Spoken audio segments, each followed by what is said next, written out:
Hello, and welcome to a new video of mine. Today, I am going to show you this big mistake that you should always avoid. So basically, I have this iPhone 4S over here. You may remember it from a different video. And if you look on the side, you can see that the back has buckled outwards for some reason, and it's not going back in. I'm assuming this is because the glue is just loose, but I'm also assuming that the battery has expanded on this because it's been a while since I last used it, and I think this could be the cause of this, since it hasn't been charged in a very long time. I don't think I'm going to plug this in, by the way, because it's basically going to destroy it, you'll see, and it may just expand a little more, but I don't think I can peel this out because I don't want to break this glass panel over here, but I think I did have a screw for these two pentalobe screws over here, but unfortunately I don't have that screwdriver anymore. I lost it, I suppose. Sorry, I just hiccuped at one point, but I don't have any pentalobe screws for a pentalobe screwdriver for these exact screws, unfortunately. So unfortunately, I may not be able to revive this. I will also need another battery that I can order off eBay sometime, because I don't have a phone similar to this or any other iPhone 4S's.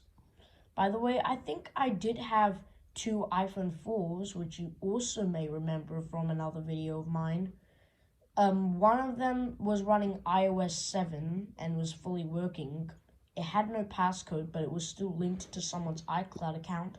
But other than that, it was still working, although it was pretty laggy and unstable, because it isn't really meant to run iOS 7, because Apple at that time started slowing down older phones that were running newer versions of iOS, which I remember, so it looks better with the version it came with, or any other older version like, let's say, iOS 6 or iOS 5, those may not hurt.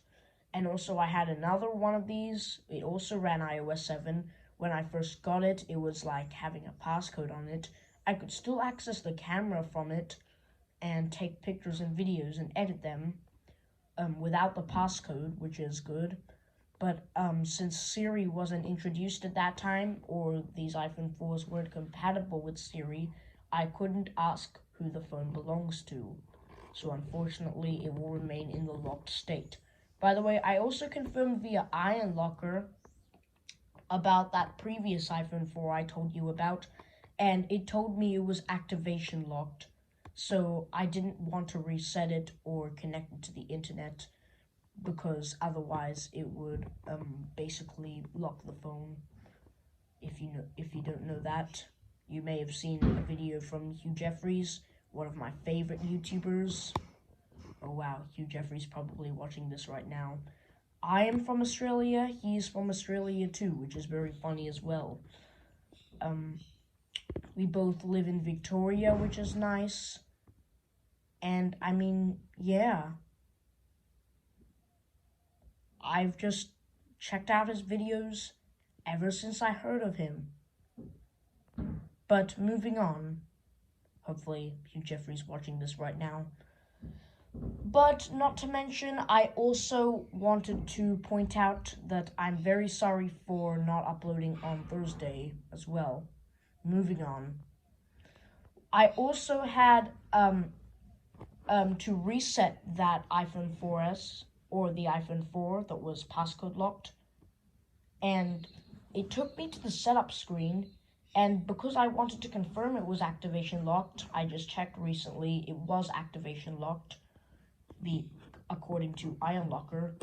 It didn't want to activate for some reason because it required a SIM card, and then I tried inserting a SIM card, maybe an old one, and the SIM card didn't work because it was basically not supported for this device, because it's not compatible with such new SIM cards, since it's just a very old device, and a very nostalgic one at the same time. No wonder why it's so slow these days. But to point out, it is strictly recommended that you never, ever, ever leave your phone untouched for this long period. Otherwise, this may happen. So please, make sure not to do it, or you'll end up like me. Too bad, so sad. But I'm sad those two phones were activation locked. Although one of them was still working, it had no passcode, and I mean, yeah. And now it's time to conclude. Thank you for watching this video. If you liked it, please give it a thumbs up, and subscribe for more videos just like this one. I just didn't put the thumbs up properly. Also, don't forget to share this video if you found anything interesting or something a bit funny. That's all for today, and I'll catch you in the next video. Goodbye.